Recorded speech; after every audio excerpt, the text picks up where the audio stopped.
Alors bonsoir à tous. On attend l'arrivée de Stéphane.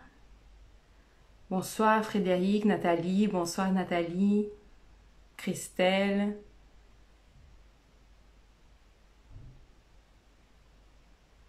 Amandine. Je pense que je vais aller chercher. Non.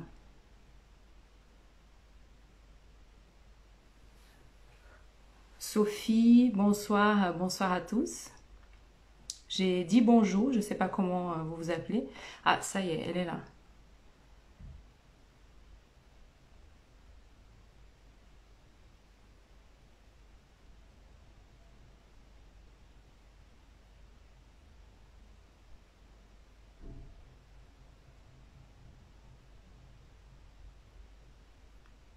Alors, Stéphane a rejoint la vidéo.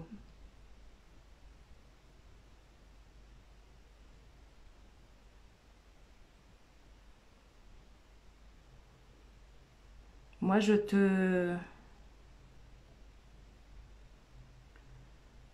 Ah, voilà.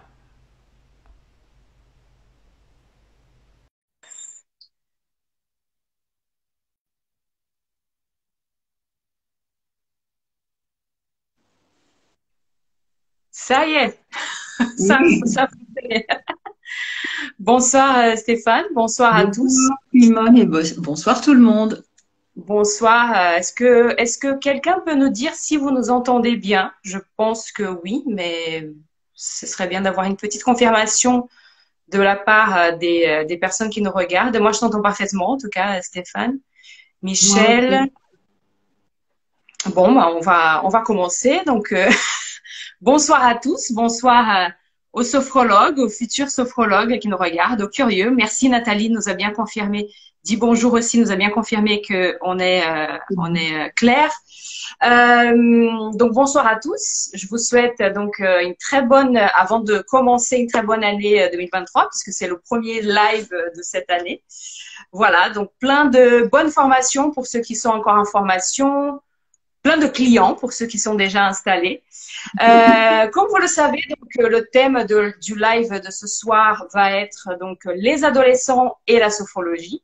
Et ce n'est pas moi qui vais parler de ça, comme vous avez déjà constaté, c'est Stéphane qui est avec moi ce soir, qui va vous parler, qui va partager sa passion de l'accompagnement des adolescents, son expérience. Donc Stéphane qui est évidemment sophrologue et qui est également formatrice à l'Institut de formation à la sophrologie. C'est là-bas que nous avons donc fait connaissance. Et je te laisse donc te présenter, Stéphane, pour les quelques personnes qui ne te connaîtraient pas, parce que je pense que ils sont très nombreux à te connaître. Je sais pas, mais en tout cas, je suis ravie d'être là avec toi, Simone. Donc, je suis Stéphane, Stéphane Roger-Vasselin, et je suis sophrologue depuis quelques années maintenant. Depuis 4 ans et demi, effectivement, je suis formatrice à l'Institut de formation à la sophrologie. Et puis, je suis là avec toi aujourd'hui pour parler des adolescents parce que eh ben, c'est quelque chose qui m'est venu tout de suite parce que j'ai commencé par, après mon RNCP, par travailler en collège. Donc, j'ai découvert ce public adolescent à ce moment-là. Puis j'avais aussi des adolescents à la maison, j'en avais deux, hein, donc je connaissais un peu le problème. Et puis du coup, comme c'était dans un grand établissement, j'ai eu des accompagnements ensuite avec les ados et ça m'a vraiment beaucoup intéressée parce que je trouve qu'on peut faire vraiment des choses incroyables avec eux. On peut aller assez rapidement vers des solutions et ça leur évite de perdre du temps et de devoir gérer ça quand ils sont adultes. Euh, Mhm. Tout à donc, fait. donc voilà. Souvent, ils me disent, enfin, que effectivement les outils qu'ils ont récupérés à ce moment-là vont leur servir dans leur vie après professionnelle, personnelle, enfin, pendant très longtemps. Donc voilà. Que dire? Moi, j'ai mon cabinet aussi à Boulogne-Billancourt et je les reçois Mhm. en individuel. Donc, ça m'arrive de les accompagner en groupe, mais aussi en individuel où on peut faire un travail beaucoup plus spécifique Mhm. sur des demandes particulières. On en parlera peut-être des demandes des adolescents les plus fréquentes en tout cas. Mhm. Ça fait Et partie des questions effectivement qui nous ont été posées. Et donc alors pour vous expliquer comment ça va fonctionner, bien sûr vos questions là maintenant sont évidemment les bienvenues, mais on a déjà quelques questions parce que il y a quelques semaines on a ouvert nos boîtes à questions à toutes les deux dans nos stories. Du coup on a déjà quelques questions que je vais poser et évidemment Stéphane va continuer de répondre à d'autres questions si elles arrivent. Et juste avant de commencer, Stéphane, tu me disais que t'as pas spécialement cherché à te faire une spécialité, à être spécialiste des ados. C'est un peu quelque chose qui est arrivé spontanément, un peu comme tu racontais. oui, en même temps, c'était un public qui m'intéressait. Sinon, je ne serais pas allée Oui, démarcher à ah, ah. l'école. Oui, oui, Euh, tout à fait. c'est un public qui m'intéressait, mais j'avais aucune idée de est-ce que ça allait me plaire en fait de les Ah, accompagner. ah. Oui, c'est Est-ce que ça. ça Ah, ah. allait pas être difficile parce que on dit toujours à l'adolescence c'est une période compliquée. Ouais. Il y a des choses aussi que dont j'étais pas très sûre, c'est-à-dire mais comment je vais faire pour accompagner un ado? Est-ce que le parent va être là? Est-ce qu'il va pas être là? Et si l'ado il veut pas? Et si enfin, bon, il y avait plein de questions que je me Bon. posais. Donc avant tu avais les questions, maintenant tu as les réponses. Alors Et donc, on va commencer justement par, alors, juste deux petites choses avant qu'on commence. On va rester avec vous jusqu'à maximum, donc 1 heure, donc jusqu'à maximum 19h30.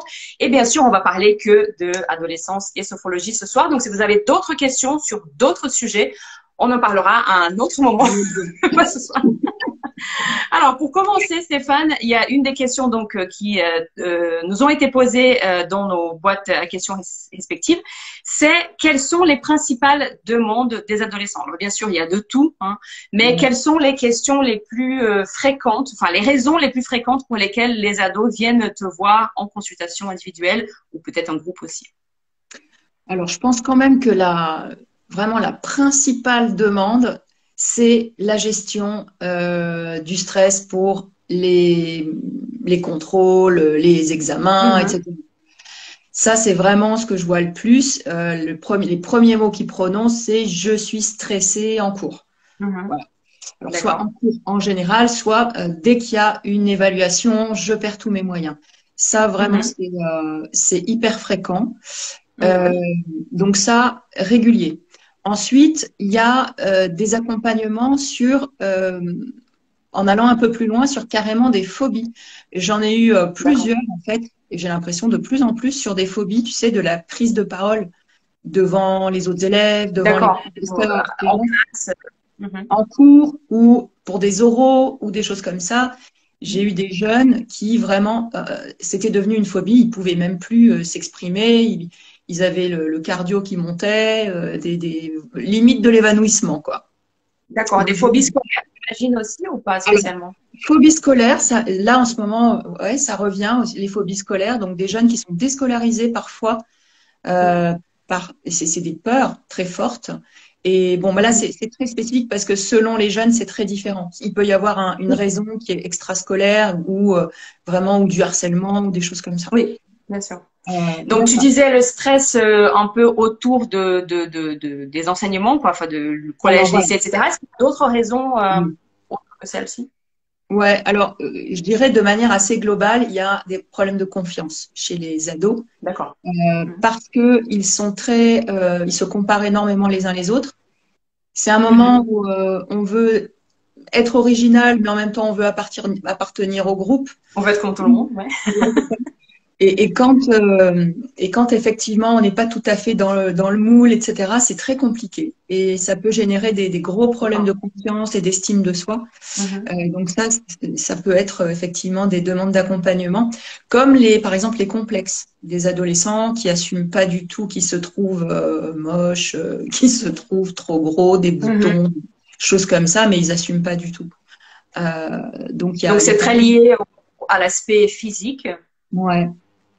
D'accord. L'aspect physique, ou en tout cas, tu sais, l'acceptation du corps qui change à ce moment-là. Ouais. Mhm. Donc ça peut être une demande, pas forcément exprimée tout de suite, mais dans le courant de Mhm. l'anamnèse, en fait, ça vient. Mhm. Voilà. Donc, Euh, stress, confiance, acceptation, voilà, de ce corps qui change. C'est globalement ça ou tu aurais d'autres demandes qui reviennent souvent aussi? il y a d'autres demandes, il y a d'autres demandes qui sont liées à, je dirais, parfois, il y a des problèmes d'inhibition chez certains adolescents qui sont timides, en fait, qui ont du mal à se laisser, voilà, à oser. Donc, ça peut être aussi une demande. Et puis, alors, c'est une demande plus des parents que des adolescents, mais j'ai des parents qui vont me dire, ouais, non, mais ça va pas du tout en classe, il sait pas se concentrer, il est agité, etc. Donc, les parents, voilà, souhaitent que leurs ados soient mieux pour avoir des meilleurs résultats scolaires. Et la demande des adolescents est parfois un peu différente. Voilà. Un peu différent. Ça fait partie des choses qu'on va évoquer, justement, ça fait partie des questions qui nous ont été posées. Enfin, tu as déjà pas mal parlé des parents, etc., l'anamnèse. Et alors, justement, cette anamnèse, en quoi elle est différente quand on a voilà, un individu qui a 13 ans, 14 ans, 15 ans? Est-ce que les parents sont là? Est-ce qu'ils sont pas là? Et en quoi, donc ça fait déjà 2 questions en une, et en quoi cette anamnèse, elle est différente de celle qu'on ferait avec un adulte classique? Déjà, elle est différente parce que tu as dans la plupart des cas l'adolescent qui arrive avec ses parents ou avec un des parents. Oui. Est-ce que c'est indispensable qu'un des parents soit là? Non. Ça m'est arrivé d'en avoir ou d'avoir eu le parent avant, tu vois, par exemple, au téléphone, et l'adolescent vient tout seul. Ça dépend de l'âge. D'accord. Moi, je considère que je dis adolescent, c'est en général à partir de quand on rentre au collège, en 6e. On est un jeune adolescent. Les collégiens, ils vont souvent arriver avec leurs parents la première fois. Les lycéens, pas toujours. Les étudiants, encore moins. Donc juste pour revenir à ce que tu disais, donc si jamais le parent n'est pas là, tu l'as quand même eu, tu as quand même échangé avec avant. Oui, il a pris rendez-vous et je l'ai eu rapidement au téléphone. Alors, au début, quand j'ai commencé, en tant que sophrologue, j'avais pas vraiment toutes les réponses à mes questions. Et donc, j'ai eu tendance à garder les parents lors du questionnaire d'anamnèse. Et je me suis rendu compte qu'en fait, je n'avais pas du tout les mêmes réponses quand le parent était là et quand il était absent. Donc maintenant, et ça fonctionne beaucoup mieux comme ça, j'accueille le parent avec l'adolescent parce que quand même, on les accueille, hein, on va échanger un petit peu avec eux. Je vérifie les coordonnées de chacun. J'aime bien avoir les coordonnées du parent, les coordonnées de l'adolescent. Je demande toujours d'abord à l'adolescent ce qu'il amène et je regarde quasiment tout le temps l'adolescent et pas le parent. Ça, il faut faire attention à pas être le laisser de côté. Donc l'adolescent me dit en quelques mots pourquoi il vient. Et puis ensuite, je demande aux parents si effectivement, voilà, lui a remarqué ça aussi et quelle est sa demande à lui, qu'est-ce qu'il attend lui aussi. Donc le parent peut exprimer aussi des choses qui sont intéressantes. Hein. Quand je questionne le parent, je regarde toujours aussi un peu l'adolescent. Ça donne des informations. Donc un peu regarder le parle de chacun, c'est ça? Il y en a un qui parle, comment est-ce que l'autre réagit, est-ce que l'autre dit, c'est ça? Bien sûr, ça donne des informations. Et puis ensuite, j'explique aux parents que je vais rester seule avec l'adolescent pour qu'il se sente libre de s'exprimer. J'ai pas mal de questions à lui poser, que je vais pratiquer avec lui et qu'il reviendra après, que je lui expliquerai comment on va travailler, quel objectif sera le nôtre, etc. Donc en fait, le parent, il arrive, il repart et il revient, c'est ça? Ouais. C'est déjà arrivé qu'il y en a qui prennent mal ça. Ah ben non, j'ai envie de rester, j'ai envie de savoir ce que vous allez dire à ma petite perle rare. Non, pas du tout, jamais. Jamais. Parce que je pense que les quelques minutes où il est là au départ, la particularité, c'est qu'il va falloir créer une alliance tripartite, en fait. Oui. C'est-à-dire qu'il faut que le parent se dise, OK, je peux faire confiance à cette personne. En même temps, elle m'a entendu aussi, etc. Et je peux laisser mon ado avec cette personne-là, tout va bien. Donc, à partir de là, ça se déroule très bien. Et effectivement, tu sais, dans l'anamnèse, il y a une question où on demande comment ça se passe à la maison, en famille. Hein. Quand le parent est là, si le parent était là, l'ado dirait ça va, ça se passe bien. Et bien souvent, on avait l'impression quand le parent était là que tout allait bien. Et puis quand je demande à l'adolescent de me dire en toute confidentialité comment ça se passe, il me dit j'en peux plus de ma mère ou des choses comme ça. Donc, oui, normal. Je peux pas, voilà. Du coup, mine de rien, quand tu as les parents au tout début de l'anamnèse, bon, tu cherches des coordonnées, etc. Mais mine de rien, tu es aussi en train de créer une alliance avec les parents, puisqu'ils te font confiance. C'est normal que les parents qui finalement sont parfois à l'initiative, tu vois, de la prise de rendez-vous, qui Ouais. payent les séances, etc. C'est normal qu'ils soient intégrés dans ce processus. Moi, j'essaye aussi de les Bien sûr, intégrer tout en gardant la confidentialité de ce qui se dira avec l'ado. Voilà. évidemment. Et Donc, justement, ça, à la confidentialité, est-ce que tu en as qui essayent, enfin, est-ce que les parents acceptent bien cette question de la confidentialité ou est-ce que parfois tu as des... bah, au départ, ils disent toujours oui, bien sûr, évidemment. C'est normal. Et puis après, Oui, et après, en fait, il y a certains parents qui vont te demander de temps en temps de faire un point, tu vois. Et oui, moi, c'est normal. mais je dis jamais non. Maintenant, je vais rester assez large sur voilà, le fait que l'ado est régulier, qu'il s'entraîne, que je peux remarquer qu'il y a une évolution. Je demande aussi à ce moment-là aux parents de me dire, et vous, qu'est-ce que vous observez à la Oui, maison? Quel oui, très progrès vous avez intéressant. observé? Mais en aucun cas, je vais dire, vous savez, votre ado, il m'a confié ci ou ça, évidemment. Bien sûr. Mais ça rassure les parents de se dire, bah, le sophrologue est quand même là pour répondre, pour savoir un peu comment les choses se passent, tu vois. Mhm. Euh, et puis aussi, pareil, éventuellement, on fait un point téléphonique à la fin de l'accompagnement pour vérifier Mhm. avec eux aussi, pour valider que eux ont observé les changements ou en tout cas, voilà, ont vu comment les choses se sont passées. Donc, Donc, voilà pour tu l'anamnèse. refuses jamais évidemment de faire le point, mais tu restes un peu large et vague sur les informations qui vont être données à ce parent. Tant que ça respecte la confidentialité, j'ai pas de problème pour dire comment je travaille, si l'ado Bien est sûr. présent, comment je le sens, voilà. Mais ça reste très large. Mhm. Donc, l'anamnèse a cette particularité, justement. Est-ce qu'il y a d'autres particularités dans cette anamnèse pour les ados, au-delà de la présence des parents? Ouais. Il y a justement sur la clause de confidentialité de bien expliquer à l'adolescent que ce qu'il va nous dire restera entre nous, mais de bien lui dire Mhm. aussi que s'il devait me parler de quelque chose de grave, Mhm. avec son accord, je serais obligée d'en parler à ses parents. Et ça Mhm. peut arriver. Voilà. D'accord. Des Mhm. adolescents qui ont des envies enfin, des idées très noires, etc. Mhm.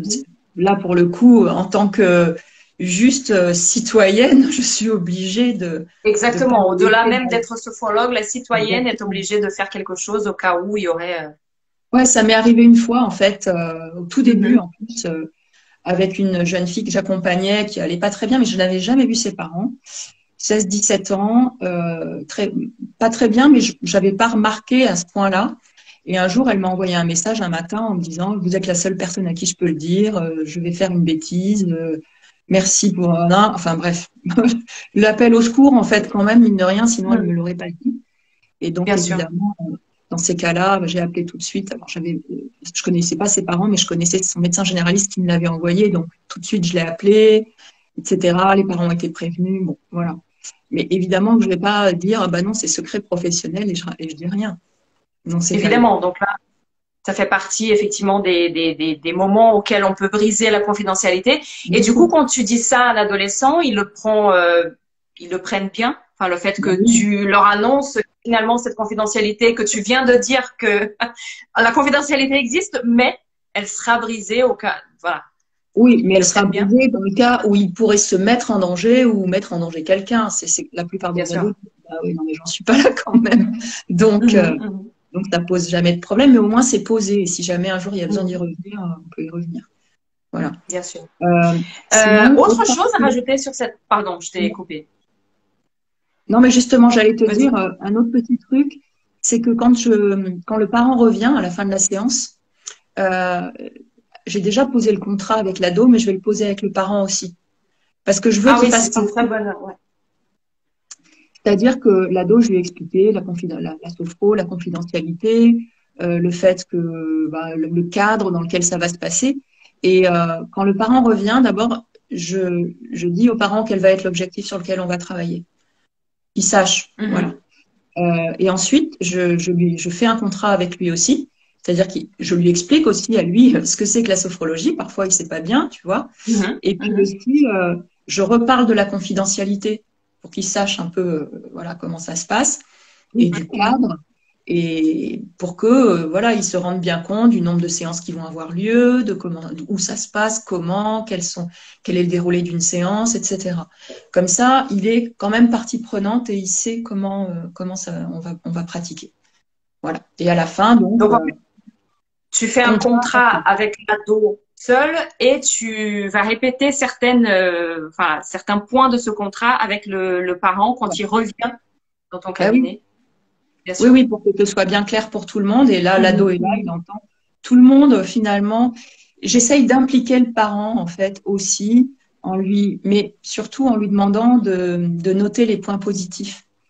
Mhm. Euh, C'est-à-dire de lui dire voilà, votre adolescent, il a un problème de confiance. Si vous remarquez dans le quotidien des progrès, etc., n'hésitez pas à le lui dire aussi, Mhm. hein, Mhm. pour l'impliquer, faire en sorte, voilà, qu'il se sente aussi dans l'histoire, qu'il ait sa place aussi.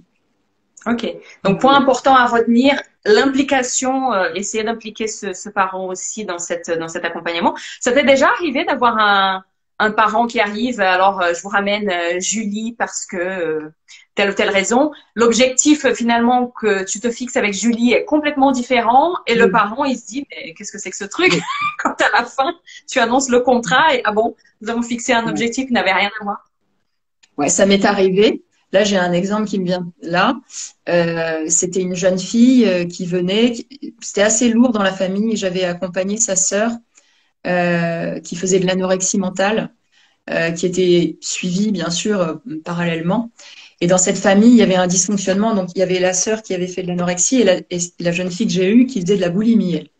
Mhm. Euh, mais elle en parlait pas trop à sa famille et sa famille voulait surtout pas en entendre parler tellement elle en avait eu à gérer avec la première. Mhm. Mhm. Donc la mère m'a dit voilà, elle va venir parce qu'il y a du stress scolaire, parce que voilà, le truc classique.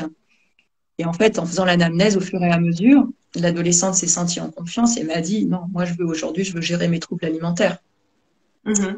Donc moi évidemment, de toute façon, je peux pas travailler avec un ado sur un truc qui est pas sa demande à lui. Donc, Bien sûr. j'ai pris tout ça et je lui ai dit, bon, bah voilà, alors là, c'est l'objectif. Maintenant, bah, est-ce que vous êtes d'accord pour que j'en informe votre mère quand elle va revenir? Parce que, Mhm. et elle me dit, oui, en fait, c'est très bien que ce soit vous qui lui disiez parce que moi, j'y arrive pas. Mhm. Donc, effectivement, quand la mère est revenue, j'ai pris voilà, mon côté très bienveillant, Diplomate. etc. Donc, j'ai dit à la mère, voilà, j'ai questionné, voilà quelle est sa demande aujourd'hui. C'est peut-être un peu difficile pour elle de l'exprimer. Et la mère a eu une réaction vraiment très surprise, quoi. Très Mhm. surprise. On a, ah bon, mais vraiment, bon, bah, d'accord. Mais quelque part, moi, j'avais le sourire de la jeune fille qui s'est dit, enfin, ça y est, c'est sorti. On a pu le dire. Donc le fait que tu aies fait un peu l'intermédiaire entre cette mère et Ouais, cette fille, ça.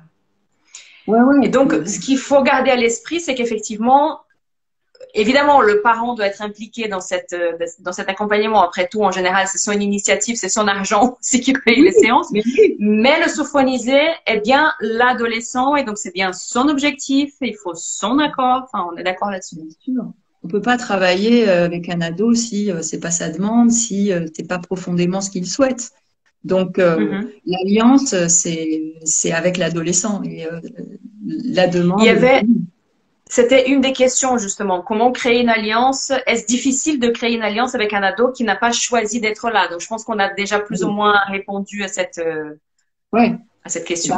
oui et non, parce qu'en fait, effectivement, souvent c'est le parent qui va dire oh, il paraît que la sophro c'est bien, donc tu vas aller faire de la sophro. Et donc l'ado arrive pas conquis. C'est-à-dire que quelqu'un qui a pris rendez-vous pour lui, il a décidé, il vient, a priori, il est content d'être là, tu vois. Alors qu'un ado, parfois, les parents ont dit, bon, bah, tu vas aller voir un sophrologue, Et comme ça tu vas. t'arrive souvent d'avoir des ados qui sont là. Oh, c'est quoi ce Ça truc? m'arrive. En tout cas, au début, ça m'arrive. Bien Alors, sûr. la plupart du temps, ils sont quand même d'accord pour être là, puis ça va pas trop, donc ils sont contents, voilà. Mais chez certains, vraiment, j'ai deux, trois comme ça à souvenir ça n'a pas été facile, notamment une jeune fille qui est arrivée. En plus, c'était un samedi matin. On avait dû la sortir du lit certainement pour venir à la séance. Son père me l'a déposée. Elle était dans le fauteuil avec un regard noir. Et quand je lui ai demandé ce que je pouvais faire pour elle, elle m'a dit, bah, ça, j'aimerais bien le savoir. Donc, tu vois, ça commence très fort. Finalement, ça s'est très bien passé par la suite, mais il faut ramener un petit peu au début, tu vois. Moi, je me dis toujours, il faut lui faire comprendre qu'en fait, c'est pas pour me faire plaisir qu'elle vient, c'est pour elle. Et voilà. Donc garder, puis lui dire aussi que c'est pas obligé de venir faire de la sophrologie si vraiment ça passe pas et qu'elle a pas envie. Moi, je vais pas la forcer. Ou alors, oui, des fois, j'entends, parce que quand les gens sonnent à l'interphone, après j'ouvre la porte, puis j'en entendais un dans le couloir, et sa mère qui me disait, mais allez, viens, mais arrête de faire la tête, mais viens, et tout. Je me disais, bon, bah, ça va être compliqué. Le gamin n'a pas ouvert la bouche de la séance, et puis au bout d'un quart d'heure, j'ai dit à la maman, bon, bah, visiblement, je crois que c'est pas ça, et il est reparti, quoi. Vraiment compliqué. Mais sinon, donc, ça se passe. Donc, ça t'est déjà arrivé d'avoir un ado qui est complètement hermétique? Parce qu'en général, dans ce que tu racontes et dans l'expérience que j'ai aussi, c'est qu'en général, bah, l'ado qui arrive et qui est pas content d'être là, finalement, il comprend que c'est pour lui, que c'est pour son bien, que les exercices sont cool. Enfin, on va aborder justement les exercices un petit peu dans quelques instants. Et finalement, il finit par adhérer. Et puis, de toute façon, s'il adhère pas, bah, ça va s'arrêter. Mais ça t'est déjà arrivé, donc, d'avoir un ado qui, dès l'anamnèse, il est complètement hermétique, il n'y a rien à faire. Et puis, du coup, le parent, il l'envoie, il repart. Oui, ce jeune garçon, là, je l'ai vu de 15 minutes. C'est tout. D'accord. Et après. Et donc, conclusion, il n'y a rien à faire. Enfin, tu dis aux parents, il n'y a rien à faire. Enfin. Je dis, ben, c'est peut-être, de toute façon, c'est pas le moment, visiblement. En tout cas, moi, je peux pas faire sans lui. Donc, s'il n'en a pas envie, je vais pas le forcer. Peut-être que c'est une question de moment, peut-être que c'est une question de, c'est pas son truc, j'en sais rien. En même temps, je me sentais pas visée personnellement parce qu'on n'a même pas eu le temps de faire quoi que ce soit. Et je pense que pour avoir des résultats, il faut une implication de toute façon de l'ado et que si il n'est pas prêt à le faire, ça sert à rien. Et donc, tu posais des questions à cet ado et il répondait pas, quoi. Rien. Et j'ai été très mal hein, parce que c'est très déstabilisant en fait. Hein. Donc après, je me tournais vers la maman, je dis ben et vous alors qu'est-ce que vous pouvez me dire? Et puis elle parlait, puis il disait mais vas-y, mais dis à la dame, etc. Il dit non, j'ai pas envie. Ok. On a tout essayé, puis à un moment donné, je lui dis écoutez, voilà, on va s'arrêter là, c'est pas grave. Voilà. Mais sinon, attends, c'est rare quand même. Hein. La plupart du temps, ça se passe bien. La plupart du temps, ils sont quand même demandeurs. Et l'alliance se fait. Et quand à la fin de la séance, ils disent aux parents, ah, j'ai vraiment envie, bon, bah, c'est que déjà, il y a quelque chose. Mais voilà. En tout cas, comment ça peut se passer? On peut avoir des tas de possibilités. Et ben, il faut s'adapter. Et justement, il y avait tout à l'heure, tu évoquais donc une adolescente que tu suivais et tu la vouvoyais. Donc je me suis posé la question, est-ce que tu les vouvoies? Est-ce que tu les tutoies? Est-ce qu'il y a une règle? Est-ce que c'est au cas par cas? Alors, ça, c'est assez délicat aussi. J'essaye, dans la mesure du possible, un ado à partir de 15 ans, de le vouvoyer au début. Juste pour lui montrer une considération, en fait. Voilà, que je le prends comme quelqu'un, même chose qu'un adulte, quoi. Et si je vois qu'il y a une petite gêne, je vais lui demander s'il préfère que je le vouvoie, que je le tutoie. S'il me dit, je préfère que vous me tutoyez, je tutoie. Ceux qui sont en dessous de 15 ans, j'ai un peu de mal à les vouvoyer. Je les tutoie. Après, j'ai pas mal d'étudiants et je considère que c'est encore un peu des ados, tu vois, entre 18 et 21 ans, 22 ans. Donc, eux, je les vouvoie parce que pour moi, c'est une manière aussi de rester dans le cadre. Et ouais, donc c'est ma règle en tout cas. C'est malgré tout d'essayer que les choses soient naturelles. Je ne vais pas vouvoyer si c'est pas dans ma nature de vouvoyer. Oui. Et même si je tutoie, c'est marquer du respect en fait. Et donc, on peut tout simplement poser la question à l'adolescent, comment est-ce que lui, il est à l'aise aussi? Et du coup, est-ce que toi, ils te disent tu ou vous? Vous. La plupart du temps, vous. Ça m'est Ok. arrivé qu'il y en ait un ou deux qui disent tu, ça me fait rire, mais du coup, pourquoi pas, hein, à partir du moment où je les tutoie. Tant que il reste la posture et il reste, tu sais, le lien thérapeutique, ça me pose pas de problème. Mhm. Voilà. Mais Alors, j'aurais été. il y a déjà eu, il y a eu une question là au début. J'ai presque fini les questions que j'avais déjà préparées en amont. Et il y a eu une question au tout début de Nathalie. Et là, je vois une question de Mireille qui parle un peu de la même chose, c'est-à-dire un ado qui est, bon, on a évoqué l'ado hermétique lors de l'anamnèse, et là, effectivement, tu viens de nous expliquer que, bah, écoute, si on peut pas faire une anamnèse, on peut pas continuer, mais l'ado qui est hermétique par la suite. Et donc là, il y a Mireille qui dit, il est déjà difficile pour un adulte de comprendre les parties, les subtilités de la pratique, accueillir ses ressentis, etc. Alors, pour un ado les ados peuvent être quand même vachement réservés par rapport à Oui. parler de soi. C'est en Ouais. général pas un truc qui est hyper Ouais. évident. Comment t'arrives à les sortir de leur mutisme? Alors, il y a des adolescents, effectivement, qui parlent peu. Mais à partir du moment où ils sont seuls avec toi et que tu...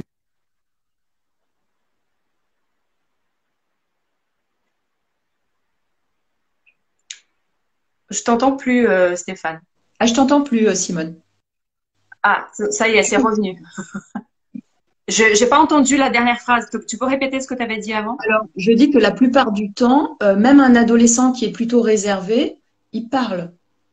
Mhm, Si le questionnement est bien mené, si tu gardes mhm, une posture, voilà, avec du non-jugement, avec une ouverture, je trouve que plus le questionnaire avance et plus il parle.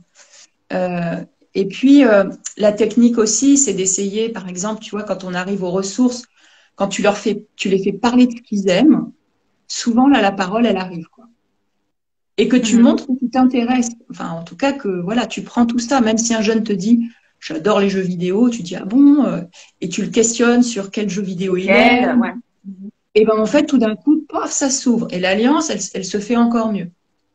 Et mhm, puis, je leur fais toujours un portrait chinois aussi quand on fait mhm, le questionnaire. C'est ludique, tu vois, j'essaye de faire les choses de manière ludique en leur disant mhm. si tu étais une couleur, si tu étais un animal, si tu étais une odeur, si tu étais un goût que tu aimes, si tu étais un héros, tu serais qui? Et là, tout d'un coup, je trouve que la parole, elle vient bien. D'accord. Donc, Donc en j'ai général, jamais eu déjà d'ado. quelque chose qui s'ouvre, voilà, il y a une certaine ouverture quand l'ado se rend compte que finalement on s'intéresse à lui, quoi.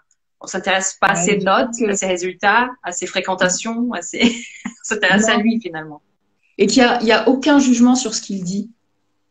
Tu Mhm, vois, qu'il n'est pas en train de dire ouais, je vais dire que je fais ça, que je me couche tard, que si, que ça. Aucun jugement. Donc du coup, mhm, et c'est là que la posture est importante et que le questionnement est important.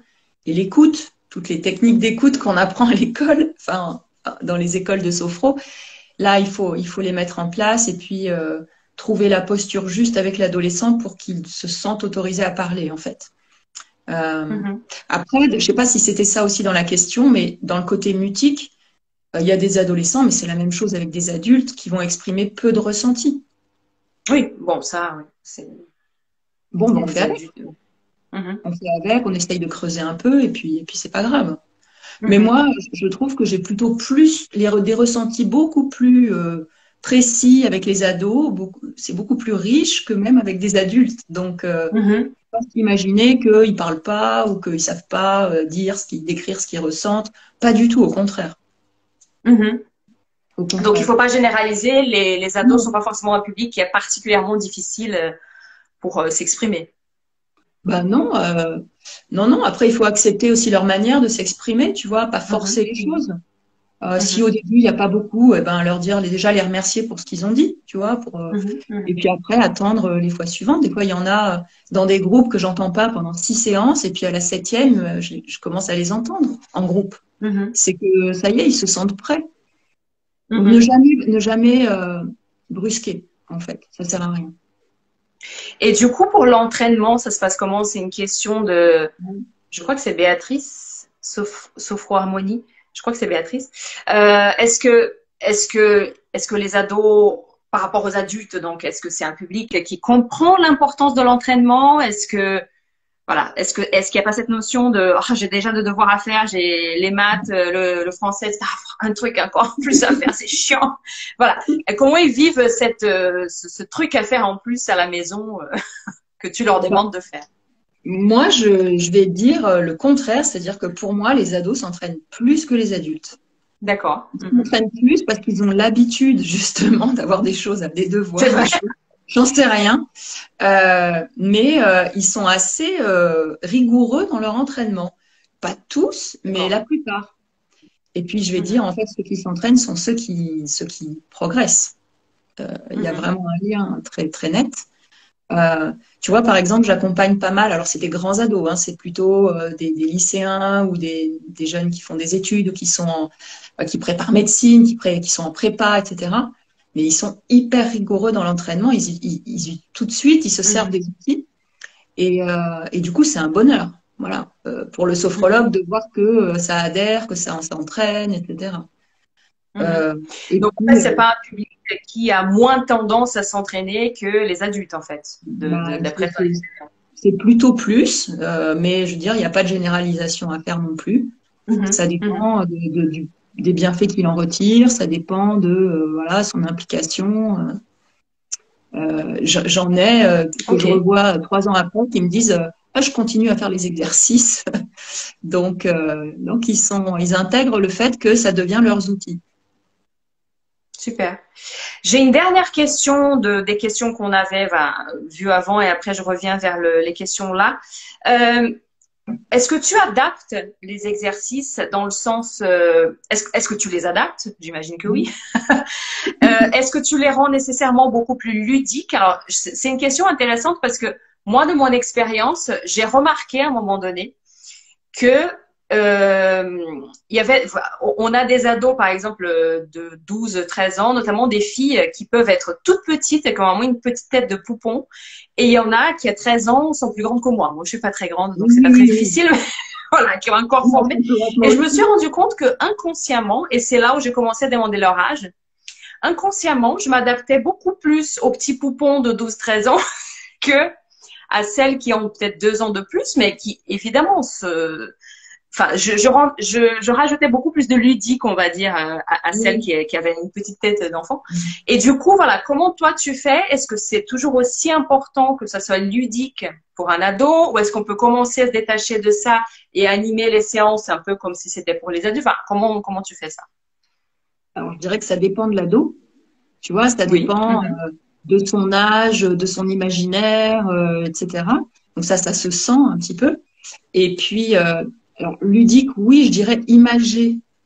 C'est-à-dire que pour avoir des ressentis, c'est mettre des images sur les choses qui correspondent à leur âge, à leur goût. Tu sais, je donne un exemple concret. Tu sais, quand on fait l'exercice un des mains où on se regarde, nous on dit dans le miroir, là on dit voilà, tu prends ton téléphone en mode selfie et tu descends et tu te regardes. C'est des adaptations comme ça où on fait pas, tu vas effacer le tableau noir, hein, le tableau il est soit blanc, soit c'est un écran. Quand tu lui fais ce souvenir, nous des fois on disait tu imagines un album photo où tu passes des photos d'il y a longtemps. Eux c'est sur le téléphone qu'ils vont. Donc il faut s'adapter à ça et aussi, je pense que ce qui marche très très bien, c'est quand tu sais utiliser leurs ressources, même si c'est pas des trucs que toi tu connais très bien. Donc leur héros, leur héroïne, aller voir un petit peu qui c'est, les films, les séries, arriver à faire des sophros avec des ressources comme les jeux vidéo, comme des choses comme ça. Les jeunes qui ont des passions, il y en a le sport, le saut d'obstacles, etc. C'est s'en servir dans les sophros, dans les relaxations dynamiques aussi, mettre un maximum de personnalisation par rapport à leur univers. Ça, je pense que vraiment c'est un point fort pour essayer de les accrocher, quoi. ils sentent aussi que tu as compris quel est leur univers. Mhm.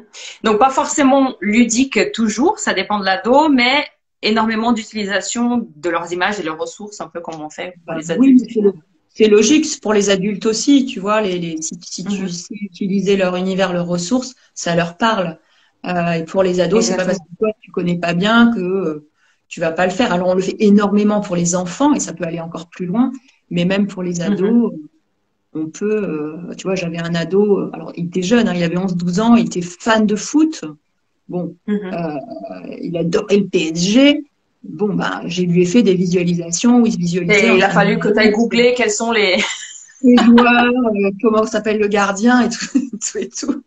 Et là, il m'a dit, oh, j'adore, j'ai adoré, parce que ça lui correspond, parce que, voilà, Ouais. on parle de son Et puis, c'est univers. ce qui leur donne envie de revenir. Et justement, je fais la transition avec une question de Corinne qui dit, les ados passent vite à autre chose. Est-ce qu'il faut prévoir des accompagnements plus courts pour les ados? Euh, Pas forcément. Moi, les ados, je Non. les accompagne sur, allez, en moyenne 8 séances, tu vois, Mhm. en Comme moyenne. pour les adultes. Mhm.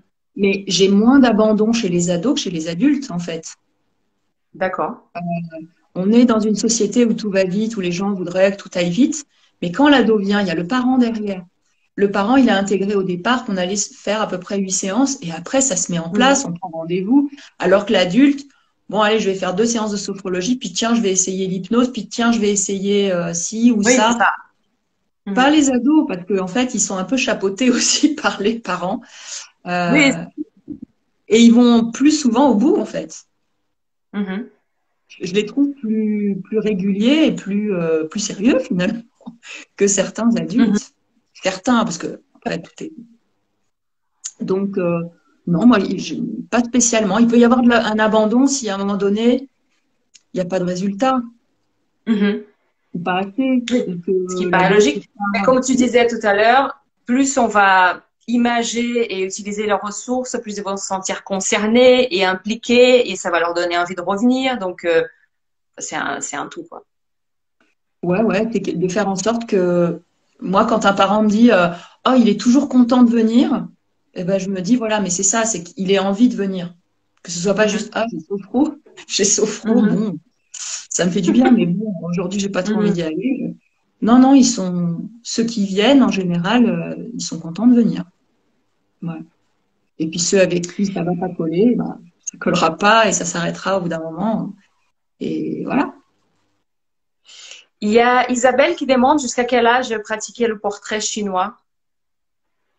Bon, bah, ça peut marcher jusqu'à 20 ans, hein. Mhm. Bon, je dis 20 ans, à voir, mais nous, on considère, tu sais, euh, on considère que l'adolescence, c'est pas juste 13 ans, 18 ans, ou c'est un peu Mhm. avant maintenant, c'est plutôt 11 ans. Et on peut Mhm. aller jusqu'à 21 ans. Tant que l'adolescent, tant que le jeune n'est pas encore complètement autonome dans sa vie, avec un travail, etc., il est encore un peu ado. Il y a une question intéressante de Léa. Et je pense que ça rejoint un peu ce que tu disais tout à l'heure. Ah oui, Sophromonie, c'était Erika. Pardon, Erika. Alors, Léa nous dit, j'aimerais travailler avec les ados, mais je maîtrise pas bien le background culturel de ce public. Et c'est vrai que parfois, c'est un peu ce que tu disais tout à l'heure, ils vont nous parler de jeux vidéo, ils vont nous parler de, je sais pas, de personnages X, Y qu'on ne connaît pas forcément. Bon, le foot, enfin, je sais pas, il y a des trucs qu'on peut pas tout connaître, quoi. Et du coup, comment tu te débrouilles avec ça? Quand on te Et parle d'une série, tu vas aller sur Netflix regarder la série. éventuellement, mais alors si c'est ça, éventuellement, mais sinon, tu sais, c'est tout simplement de les interroger et de lui dire, bah, justement, j'aimerais bien que tu m'en parles. Oui. Raconte-moi, explique-moi. Mhm. D'abord, ils vont être ravis d'en parler. Et puis moi, Mhm. je prends des petites notes dans ma tête. Mhm. J'avais un jeune garçon, 13 ans. En fait, il est fan de pêche à la mouche. Bon, tu sais. D'accord. Du coup, moi, je connais rien. Mais je lui ai demandé de m'expliquer comment ça marchait, comment ça se passait et tout, pour l'utiliser peut-être dans une sophro, etc. Donc, c'est juste Mhm. d'être curieux et de leur demander, mais pas d'avoir d'idées préconçues. Ils sont pas tous fans de jeux vidéo et de trucs et de Mhm. mangas et tout ça. Il y en a qui ont Mhm. des centres d'intérêt divers, comme le jardin, comme des choses comme ça, comme Et c'est ça qui est super intéressant, c'est de rentrer aussi un peu dans leur monde en leur posant des questions, tout simplement. Oui, oui, c'est ça. Donc, c'est finalement plus simple que c'est juste leur poser des questions et puis ça les valorise en plus. Hein. T'as le sophrologue Ouais. qui connaît pas quelque chose et qui leur demande d'expliquer, c'est toujours valorisant pour l'ado, quoi. Ouais, puis ils sont parfois surpris du coup qu'on les réutilise après. Euh, Oui. Mhm. j'ai eu un adolescent, tu vois, un peu rebelle, il avait 14 ans, il se faisait virer de tous les collèges, etc. Et, Mhm. euh, et donc il me disait, les jeux vidéo, tu sais, mais les trucs un peu où tu dois exterminer tout le monde, là, etc. Et en fait, dès le départ, je lui ai fait une sophronisation parce que c'est un gamin qui avait très peur, en fait, de plein de choses, où il allait pouvoir se débarrasser de tous ses ennemis. Ses ennemis, c'était les peurs qu'il avait, etc. Et d'un coup, ce jour-là, l'alliance, elle était là, quoi. Parce que du coup, il s'est Mhm. dit, ouais, on peut faire de la sophro avec des images comme ça, c'est cool. Et, mais je me suis juste renseignée et après, animé en fonction de lui, ce qui lui parle.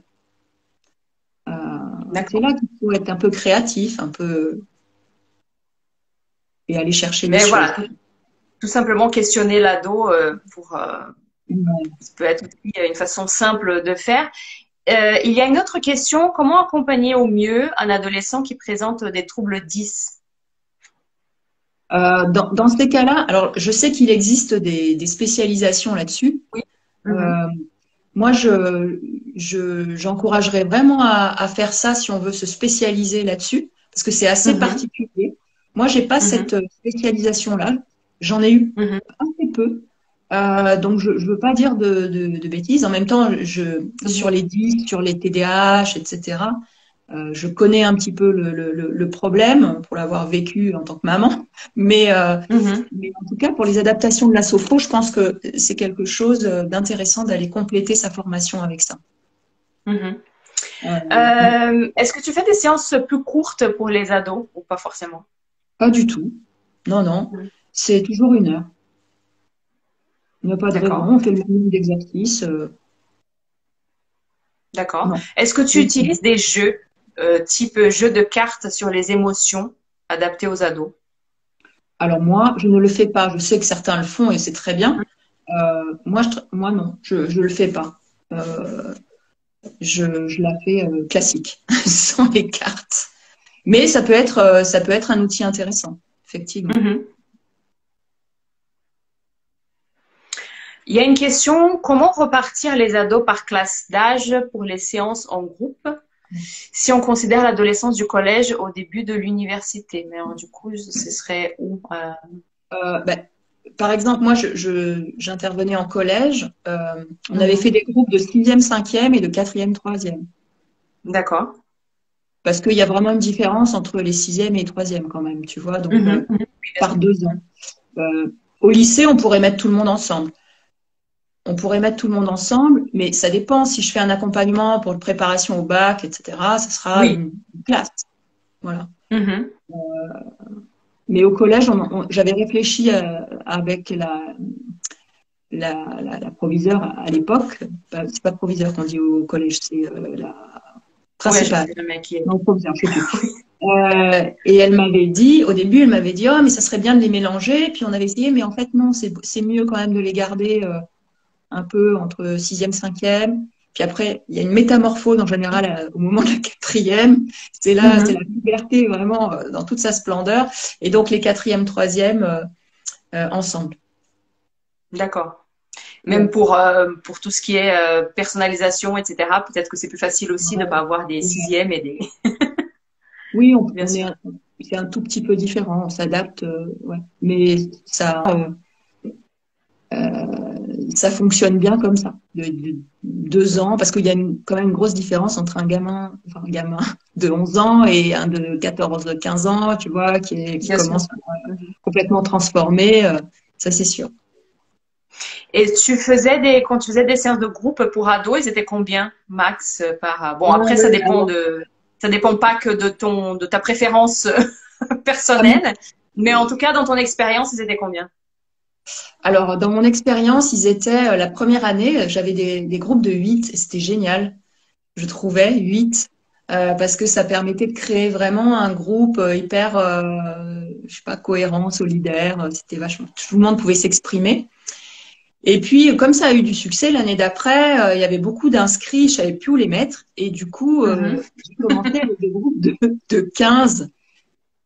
Et non, non, du coup, l'année d'après, j'ai séparé en deux. Je faisais deux groupes de 8-10. Mais enfin, après, c'est pas, moi, c'est mon expérience. Chacun fait comme il veut. Mais pour les ados, je trouve que c'est bien de pas dépasser 10 D'accord. dans le groupe. Sinon, c'est difficile. On a vite les ados en groupe, faut quand même gérer un peu l'agitation, hein. Ça Mhm. peut. Donc, Mhm. si t'en as trop, tu perds un peu le leading sur l'ensemble du groupe. Donc, autant les adultes, je pourrais faire des groupes plus grands, autant les ados collégiens, non. D'accord. Et du coup, c'est vrai que quand tu interviens dans un établissement, ça dépend pas que de toi. Il y a aussi, voilà, t'as pas toujours la possibilité de demander à séparer. Là, tu as eu la possibilité quand ils étaient trop nombreux de demander à séparer Ouais. euh, en deux groupes, mais c'est vrai que c'est pas toujours possible. Là, en l'occurrence, on m'a donné un peu, on m'a donné la possibilité de faire comme je voulais. Donc, moi, je préférais faire deux groupes de 10 que un groupe Mhm. trop plein. Et tant Bien pis, il sûr. restait 2 heures. Mais c'est Mhm. moi qui me suis organisée en fonction des inscriptions. Voilà.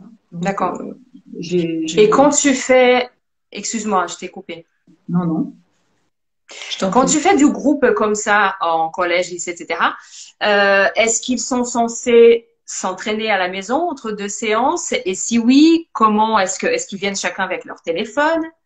Est-ce que tu Ah, transmets des fiches? Comment on fait pour l'entraînement dans les groupes dans ces alors, cas-là? moi, je te dire ma façon, mais chacun fait comme il veut. Bien sûr. Euh, c'est que quand même, je leur donnais, je leur photocopiais les consignes des exercices qu'on avait pratiqués Mhm. pour qu'ils aient une trace des relaxations dynamiques. Et pour ce qui est de l'enregistrement de la sophro, je me suis fait avoir la première année, mais pas la deuxième. Je leur demande surtout pas de sortir leur téléphone. Je sors le mien, je l'enregistre, j'ai leurs coordonnées. Mhm. Ceux qui sont sur WhatsApp et qui veulent le recevoir me le disent et je leur envoie. D'accord. Donc tu avais les coordonnées directement des participants. Oui, parce que de toute façon, moi, j'avais toutes les inscriptions avec le nom des parents, les téléphones, etc. Et je demandais aux jeunes de venir me donner leur numéro de téléphone s'ils voulaient recevoir l'audio et je leur envoyais via WhatsApp, en fait. Donc chacun garde son téléphone dans son sac. Toi, tu enregistres, Justement, toi, tu envoies. Et d'abord, bah oui. les RD, c'était en format papier, c'est ça? Moi, je leur donnais en format papier, ouais. Mhm. D'accord. Au tout début, je leur avais demandé de venir la première année avec un carnet. Et il y avait un temps où, à l'écrit, ils notaient les consignes des exercices à la fin. Je me Mhm. suis dit, non, ça fait trop scolaire, c'est pas possible de leur demander d'écrire à la fin. Donc après, c'était un temps en plus perdu, donc je leur donnais directement les fiches. Mhm. Mais Mais ça certains, fonctionnait, enfin à part le fait que c'est un peu scolaire et ils le faisaient. Ils bah, notaient certains, les consignes à la fin. ah oui, oui, oui, oui, ils les Mhm. notaient. Après, est-ce qu'ils s'entraînaient? Tu sais jamais, hein, ils s'entraînent. Enfin, c'est pas tout le monde, c'est certain. Mais non, ce que je faisais, en revanche, c'est que je leur faisais remplir un questionnaire à la fin pour savoir, voilà, comment ils avaient vécu les séances, ce qu'ils avaient apprécié. C'est très intéressant, en fait, d'avoir ce retour-là, de manière anonyme, hein, Mhm. mais de Mhm. savoir ce qui leur a plu, est-ce qu'ils referaient, quel serait le thème qui les À la fin intéresserait. de l'accompagnement, tu veux dire? Ouais. Mhm. Et il y a encore deux questions par rapport à justement des interventions collège, lycée, etc. Comment obtenir l'agrément? Je sais pas s'il y en a forcément un. Comment obtenir l'agrément? Et est-ce qu'il faut demander l'autorisation des parents? Alors, de toute façon, c'était les parents qui inscrivaient leurs enfants, donc c'était une manière de donner l'autorisation.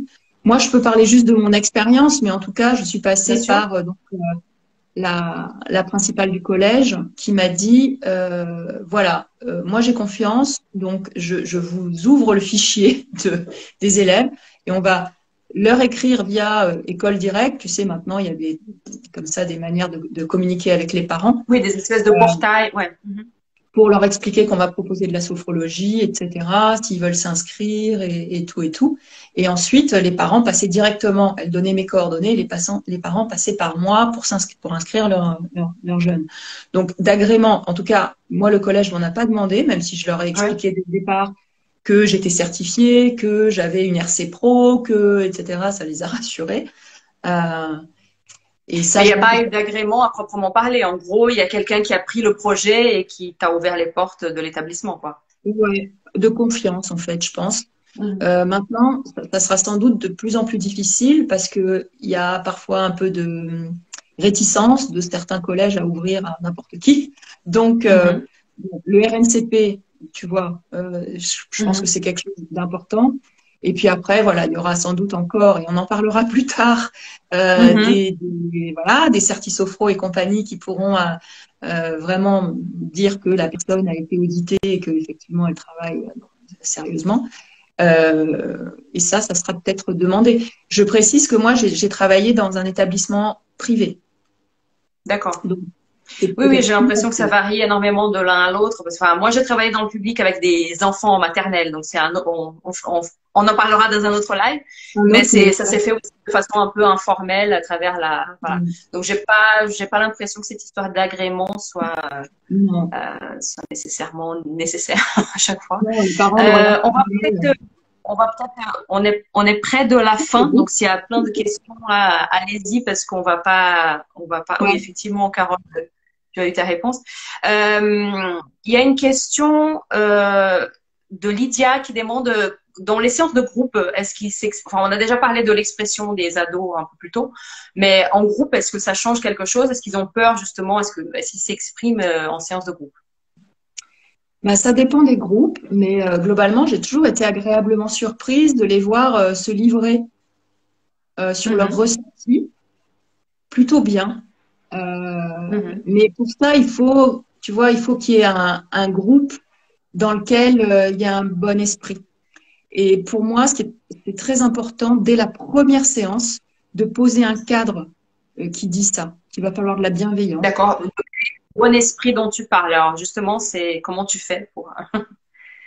Eh ben, tu sais, quand tu poses le contrat et qu'on parle de confidentialité, moi, je leur dis qu'ils vont pouvoir s'exprimer librement et que moi, je garderai ça pour moi, mais que ce serait bien aussi que tout le monde puisse s'exprimer et que tout ce qu'ils se disent dans le groupe reste dans le groupe, quoi. Mhm, Et je pense que ça marche assez bien. Je pense que mhm, ça marche assez bien quand tu leur fais confiance là-dessus. Et puis, je les ai trouvés mignons parce que parfois, il y en a qui disent, ben voilà, moi, je l'ai jamais dit, mais en fait, je fais des cauchemars, j'ai peur de ci, j'ai ça. Puis les autres sont un support, en fait. Ils osent à un moment donné. d'accord. Et Mhm. et ça crée une espèce d'effet de, bon, ben, on est tous ensemble. Et ça se passe bien. Après, si je sens qu'il y a un esprit qui est pas celui-là, effectivement, ça va être plus difficile d'exprimer des Mhm. choses pour moi. Ouais. Donc au contraire, ça peut être aussi, ils peuvent finalement se servir de support les uns les autres. Ouais, ouais, de pouvoir dire les choses et de se sentir soutenu par les autres, après avoir Mhm, osé le dire. En tout cas, de leur dire qu'il n'y a jamais de jugement à avoir. S'ils sont là eux-mêmes, c'est qu'ils sont pas au top sur certains trucs. C'est qu'ils ont du stress, c'est mhm. qu'ils ont ceci ou cela. Donc même eux peuvent en avoir un peu honte parfois. Et quand ils voient que les autres se confient, ça les rassure en fait. Oui, Et du coup, tout à fait. la parole s'ouvre. Alors, il y a pas mal de questions sur Ah, des questions assez spécifiques sur des accompagnements. Alors, est-ce que les interventions sont sur différents sujets? Combien de temps? Je pense que, enfin, je te laisserai bien sûr répondre, mais je pense que ça dépend. Enfin, c'est vraiment du cas par cas les interventions. Il peut y avoir des interventions sur 3 séances, sur 12 séances, sur toute l'année, sur voilà. Donc, j'ai pas l'impression qu'on puisse donner une généralité parce que ça dépend vraiment du projet de l'établissement. en un mot, adaptabilité. C'est ça. Tu vas avoir effectivement un entretien avec le commanditaire, hein, la personne qui t'a fait venir. Tu vas mener une Mhm, analyse commanditaire, comme on apprend à le faire. mhm, Et puis ensuite, eh mhm, ben, tu vas voir quel est l'objectif, quelle est la demande, combien de temps on se donne, combien de séances, et après tu vas construire ton protocole en fonction de ça. C'est ça, le sujet sera vraiment en fonction de ce qui émerge de leurs besoins. Est-ce que tu les trouves, bon, on se doute de la réponse, mais est-ce que tu les trouves est-ce qu'il y a plus de fragilité là depuis 2 ans par rapport au confinement et tout ça? Je pense qu'il y a plus de fragilité et ça commence à arriver maintenant. Bon, moi, j'entends beaucoup parler des enfants, ou en tout cas ceux qui étaient enfants il y a 2-3 ans et qui arrivent ados. Et il y a des problèmes de sommeil, il y a des problèmes de TOC, de phobie, de choses comme ça qui émergent. J'en parlais avec une amie qui est médecin généraliste et de famille, en fait.